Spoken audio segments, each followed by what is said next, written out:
Hallo, da ist der Michael von Merlin Sound und ich möchte dir heute gerne die Frage beantworten: Was ist das Mindestequipment, das du brauchst, um Musik zu machen?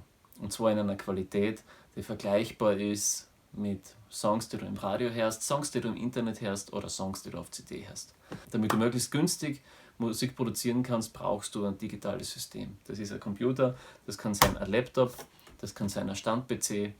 Jeder Computer, der innerhalb der letzten 5 Jahre zum Beispiel produziert worden ist, ist tauglich für Musikproduktion. Aber was brauchst du noch? Du brauchst eine Software, du brauchst ein Musikprogramm. Das Musikprogramm nennt sich DAW, Digitale Audio Workstation.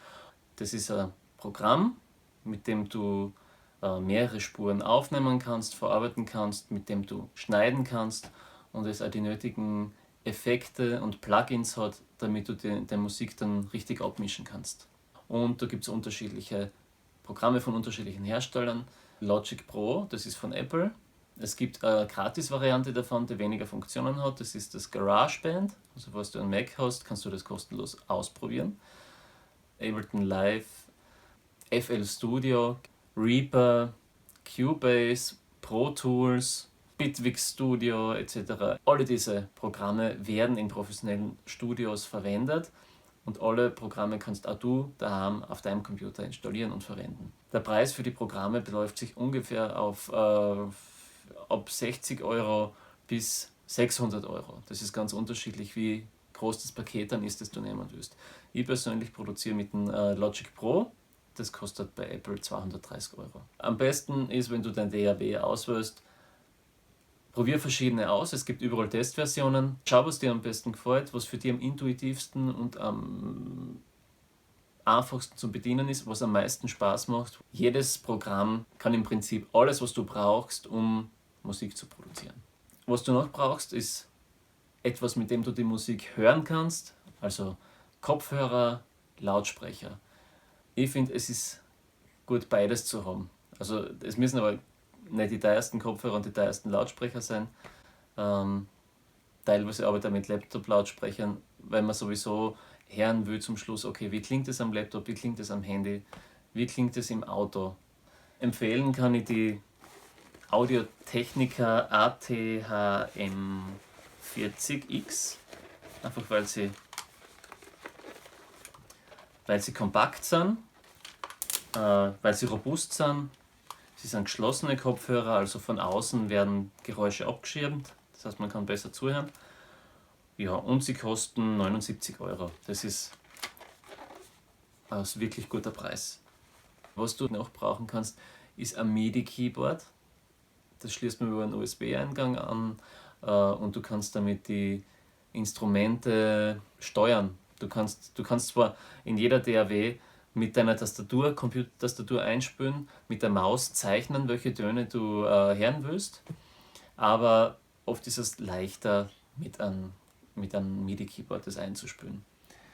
Da gibt es zum Beispiel dann sowas. Novation Impulse mit 49 Tasten. Kostet ungefähr 220 €. Oder von Korg Microkey mit 25 Tasten. Kostet 50 €. Ich weiß es nicht mehr genau. Mit welchem arbeite ich öfter, wenn ich Musik mache? Mit dem. Warum? Das Große passt nicht auf den Schreibtisch und mit dem kann man gemütlich arbeiten. Was kannst du damit machen? Du kannst instrumentale Musik machen und du kannst Hip-Hop-Beats machen, du kannst aus Loops und aus einzelnen Samples Musik zusammenbasteln. Die meisten werden wahrscheinlich auch Gesang oder Instrumente aufnehmen wollen und dafür brauchst du ein Audio-Interface.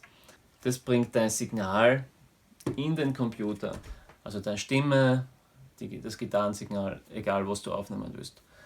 Es gibt sehr gute Interfaces mittlerweile von Behringer, zum Beispiel das Euphoria UMC 202 HD. Wenn du mehrere Kanäle brauchst oder sowas Mischpult-ähnliches haben hast, das auch aufnehmen kann, dann zum Beispiel von Behringer Xenix X1204 USB. Was du dann noch brauchst, sind natürlich Mikrofone, also zumindest natürlich ein Mikrofon. Besser sind natürlich mehrere Mikrofone.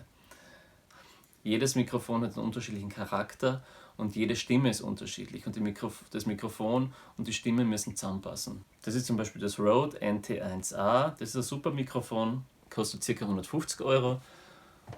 Oder das Sennheiser E945, kostet 185 Euro. Oder empfehlenswert ist auch noch das Audio-Technica AT2020. Das kostet nur, ich glaube, 89 Euro. Und damit kannst du schon in einer super Qualität aufnehmen. Was du noch brauchst für die Mikrofone sind natürlich Ständer, Kabel und beim Gesangsmikrofon ein Popschutz, Popfilter. Schaut so aus.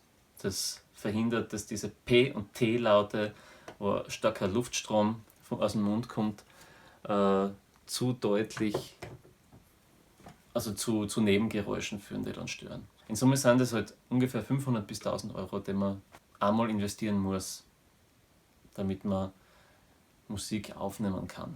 Es ist nicht gratis, natürlich kostet es auch Geld, aber es ist auch nicht mehr so wie früher, wo man ein großes Studio braucht hat und was Hunderttausende von Euros gekostet hat. Also es geht schon unter 1000 Euro, dass man wirklich gute Musik produzieren kann und gute Musik aufnehmen kann.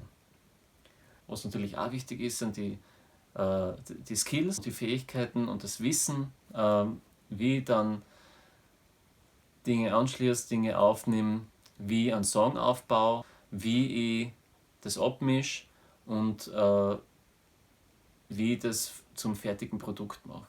Jeder Song, den du hörst, ist ein fertiges Produkt, in dem sehr viele Stunden Arbeit stecken und sehr viel Wissen und sehr viele Fähigkeiten dahinter stehen.